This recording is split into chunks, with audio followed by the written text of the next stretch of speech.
visa pelancong, ada yang lepas rezeki kan, dapat tunaikan haji dengan visa turis, walaupun dengan keadaan bekerja sana sini, mengelak sana sini,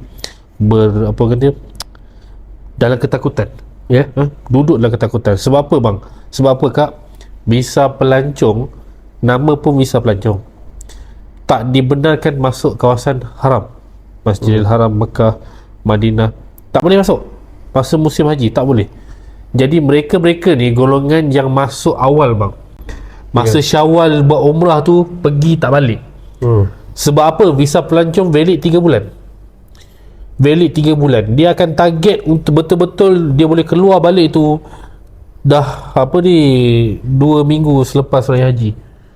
Visa dia masih valid lagi supaya dia boleh lepas balik. Boleh masuk selamat buat haji. Ada juga golongan yang boleh masuk balik sangkut dekat airport. Ada juga yang belum lepas dekat airport Jeddah, masuk Mekah sangkut jumpa taftish roadblock. Ada yang sampai airport Jeddah kena hantar balik dah.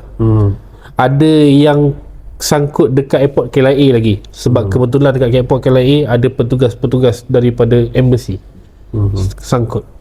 So orang yang pergi dengan visa turis ni, kalau anda tak tahu bahawa anda visa turis, sekarang masanya semak balik yang dikatakan visa mujamalah yang anda ditawarkan, yang dikatakan visa furada yang anda ditawarkan, yang anda ditawarkan dengan visa pekerja, apa jenis visa sekalipun, nak tunaikan haji, make sure dulu, pastikan dulu visa anda sebetulnya visa